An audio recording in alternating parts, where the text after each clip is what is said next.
I need to see some hype in the chat, whether you're watching on YouTube, Twitch, or anywhere else. Let's see some hype for Elite and DOONEBUG. This could be a grand finals. These two trainers have been so impressive, so calculated. DOONEBUG incredibly resilient, and Elite is just moonwalking through the competition here today. Yeah, both of these players have reset losers finals before too. Like you said, so resilient, so experienced as well. I think Elite has a new plushie up there too. I believe he won it at one of the side events here in Sacramento. I can't see it.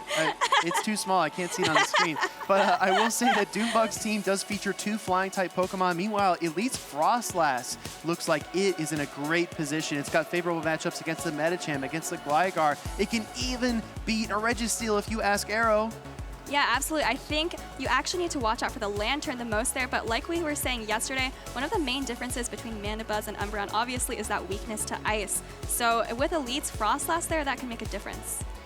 All right, our trainers are locked in. Let's get hyped. This is our winners finals in Sacramento. Elite on the left, DOONEBUG on the right. This is a showdown. All right, leads on the field. We've got Gligar into Gligar.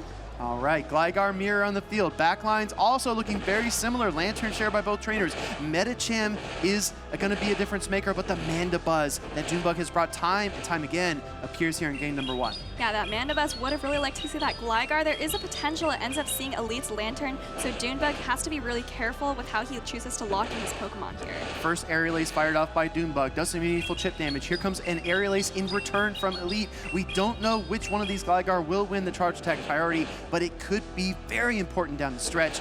Pacing at the same energy. Elite going actually almost back-to-back with the Aerial Aces, just trying to throw off DOONEBUG's timing. Yeah, throwing back almost back-to-back, like you said. Getting off this Aerial Ace, the next one will take out if Elite is able to land it. And like you said, gonna come down to that charge attack priority. I don't know if these trainers know how likely their Pokemon is to win that. I don't know. I think these trainers are very familiar with a lot of their matchups, but the question's gonna get answered right here. Both going for the Aerial Ace, and Elite getting there first. If this knocks out, it will control switch advantage. DOONEBUG has played hard for switch advantage in day 2, and it looks like he's gonna do the same thing here. Yeah, absolutely great call out there. Remember last match, double shielding in the lead just to get switch advantage, and here going down a shield to do it again. Elite is okay with this outcome. The great thing is that this Gligar is actually dry now. So potentially, I don't know if you can get this farm down. It's great, but look at this Gligar. It's gonna get to the dig. Oh, it can't get there. DOONEBUG wanted the dig against the Lantern, but he can't quite do it. But I'll tell you what, controlling switch advantage is massive. He keeps his Mandibuzz safe from this Lantern. Yeah, Dune is able to keep it safe, but I think Elite is still in a great position here. You got all that energy from the farm down. You're up a shield. Medicham doesn't mind the Mandibuzz matchup either, so Elite in a very commanding position, I think. I think Elite is pretty far ahead, both in terms of energy and positionally speaking, but DOONEBUG going for the Thunderbolt, and this is a fantastic shield call, right? If you want to win this Lantern matchup, you gotta shield the Thunderbolt. Yeah, and I think based on what DOONEBUG brought in, Elite is thinking, okay, there's probably not a Lickitung in the back. This Lantern is going to be super valuable, so I like that shield a lot, and that would have been the most heavy-hitting move on DOONEBUG's side. You're seeing the difference maker here, right? DOONEBUG kind of on the ropes, going for another Thunderbolt. If this does, oh my gosh, this is actually awful for DOONEBUG. If this doesn't connect, this means Lantern's going to be very healthy going to this next matchup. If he's able to get the knockout here, does DOONEBUG try to catch a Surf on the Mandibuzz? No, he doesn't reach for it. No, and I think Dune knows that this game is pretty much over. Elite just calmly going for that overfarm. Doesn't know what's in the back, but maybe based on DOONEBUG's reactions, could make a guess, and here it is. Oh, Mandibuzz comes out, but the Lantern is just so far ahead. A lot of trainers think Lantern is the best Pokemon in Open Great League, and it's so hard to argue against that when you see how much of an impact it's making. Yeah, we're looking at DOONEBUG's team. There isn't a grass there, right? So Elite does have that superior for bench pressure against DOONEBUG's Lantern. Unfortunately, Dune just doesn't have the same. This is going to be a hard-hitting Dark-type attack. Dark Pulse rattles off, gets the knockout onto Lantern, and pulls out the Medicham. So that's actually really valuable information, right? This is a longer series. You want to know what your opponent's thinking, what they're bringing. Seeing the Medicham here is actually very important. I'm really glad DOONEBUG didn't just kind of give up and stop throwing his charge attacks. This is actually very valuable. Yeah, absolutely. Especially, in earlier rounds, you might even get some moveset reveals. So definitely important to keep fighting, keep tapping. And the good news for Dune is that this is a best of 5. So going down 1 here isn't too bad. Yeah, a lot of knowledge gained, but a victory gained for Elite. Like you said, just casually taking that game 1 victory over DOONEBUG. But you can see on his face, very serious, right? I don't think he's letting anything in, no distractions. No distractions, not like with Heidanis yesterday. Exactly, right. Yeah, you're not going to see him very expressive on stage. DOONEBUG as well, kind of on the back heel. But like you said, so when you go down early in a best of 5, you can recover. This was a pivotal moment of the matchup, though. DOONEBUG reaching for the dig, trusting in his Gligar. One more wing attack, can't get there, and I think that would have definitely helped him a lot. Yeah, that was absolutely huge. Would have done a ton of damage to that Lantern just to help your Mandibuzz in the back, right? Yes. But unfortunately, just not able to get there. Another opportunity here, DOONEBUG, you could say maybe should have surf baited, but instead goes straight for the Thunderbolts 3 times. Speaking of going straight into it, we've got game number 2 queued up here. We've got some leads on the field. DOONEBUG is back with Registeel, but Elite has an answer. Yeah, Elite has that Dynamic Punch Medicham, just like we saw last match, gonna make a huge difference. And just like the last match as well, we see the Registeel staying in, but this time Doon actually going for the swap, going for the catch, met by the Gligar. Yeah, wanting to catch that Dynamic Punch, but Elite is so calm, cool, and collected, does not allow it to happen. First Ice Punch will connect to the Gligar, but that flying typing is gonna help and hurt it, because you're gonna take double super effective damage here, but you resist all these counters.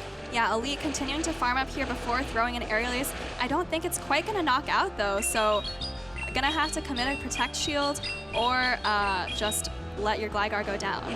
Elite with the single finger swipe, getting all the bubbles on the flying type charge attack. I can't do that, but here comes another Aerial Ace. This will knock out the Medicham if DOONEBUG lets it through. He's gonna fight out this matchup a little bit longer, though, allowing the charge attack priority to Q and firing his Ice Punch. Yeah, here it comes, Elite making that decision that we just talked about, actually choosing to shield it up, get a few more wing attacks off here to take out the Medicham. 6, 6, and 5. Medicham closing in on the Ice Punch. Gligar going on the charge attack priority, and this is a critical shield call. DOONEBUG going to let it go, and another single finger swipe from Elite to get the knockout. Yeah, fantastic accounting there, like you said, throwing on that charge attack priority. But now Elite has seen the entire team from DOONEBUG, knows how important that Medicham's energy is as well, and bringing in the Lantern.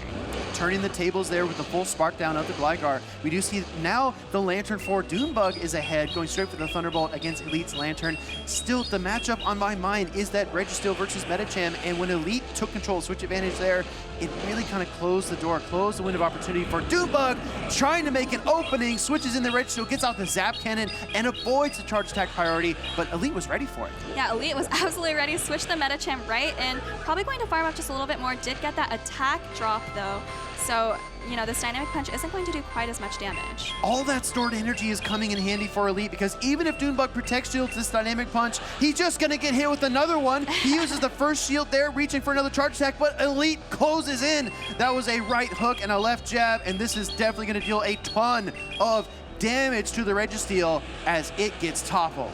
Yeah, unfortunately, not a lot of mileage out of that shield for DOONEBUG. Elite still has this Medicham, able to do a lot of damage to this Lantern, and I think this is also going to be Elite's game.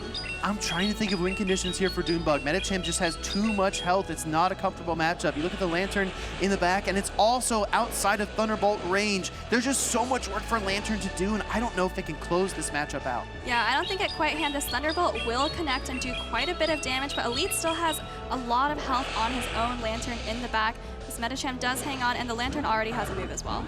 And there is the Thunder. Here comes a Thunderbolt from Elite into the Lantern from DOONEBUG. DOONEBUG seriously on his heels now, down 0-2 in the winners finals against Elite. But we talked about experience, we talked about resiliency. DOONEBUG has been in this exact position before. You're so right. And it had a very different ending than you would expect. Yeah, absolutely. He absolutely can't come back, but first he needs to figure out how to deal with this Lantern. I think he might need to bring that Lickitung. He's been avoiding it so far, trying to deal with that Lantern through neutral damage, but it's just too much to deal with, right? It's so safe for Elite. Also, that Medicham has been putting in work. Yeah, and I think that as the series develops, a lot of trainers kind of keep that in mind. They recognize what they're influencing their opponent to do, and I think both Elite and DOONEBUG have such series knowledge and such series awareness, they're able to make those calculations. Great swap in by DOONEBUG. Elite tries to match that pacing, but just can't quite do it, but still gets the victory in the end. And you know what, Soph? We're going fast here. I think our trainers are already locking in. They're ready for game number 3. They know what they're doing. They have their game plan. And here is that Lickitung from DOONEBUG. Unfortunately, seeing the Medicham here. Now, we have seen a lot of these common picks over the series, but a couple change-ups here. We see the Frostlass from Elite finally surfacing, and another solid lead for him as well. I don't think DOONEBUG's won a lead this entire series. I don't think so either. It's just been kind of uphill here. Elite with this meta champ continuing to overfarm before throwing his dynamic punch. This does a ton of damage to Lickitung. Now we saw CTU baiting ice punches here. DOONEBUG protects shields anyway because he does not want any part of all that super effective damage. Gonna go for a body slam just as quickly as he can.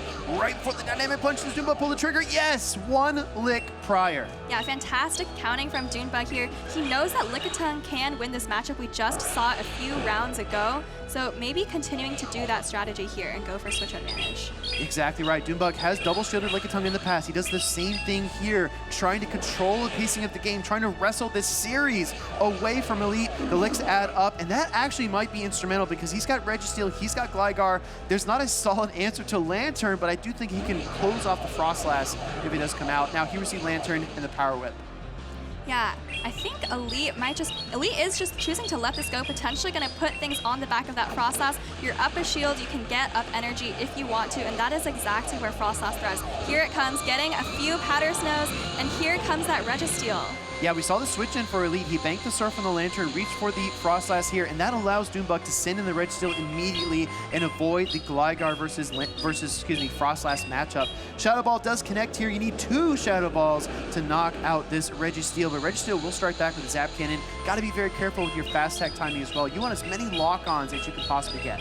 Yeah, and Elite is choosing to shield this up. Zap Cannon would do a ton of damage, and potentially realizing how valuable this Frostlass is. Does get the attack debuff there. I think this Shadow Ball plus a bunch of Powder Snows is still going to deal a lot of damage though. Going straight for the Shadow Ball. Attack debuff will help like you pointed out, but can Registeel hold strong? Shadow Ball connects. It does stand firm. Going for the Zap Cannon after a slight undercharge. I don't think this quite knocks out though, Soph. I don't think so either. If you can get this Powder Snow down as the Frostlass and come out with an Avalanche, that would absolutely be huge. But you're so low. Another attack fall. And he gets it. He gets it. He saved the Avalanche. Banking the Avalanche going into Lantern. Switch timers are going to be critical here.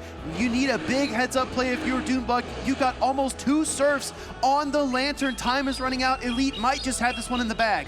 I think so. You're already almost at 2 Surfs. That's going to do a ton to the Gligar, probably even just take it out. And DOONEBUG, unfortunately, only has 1 pseudo. Oh, it makes the catch! Let's go, DOONEBUG!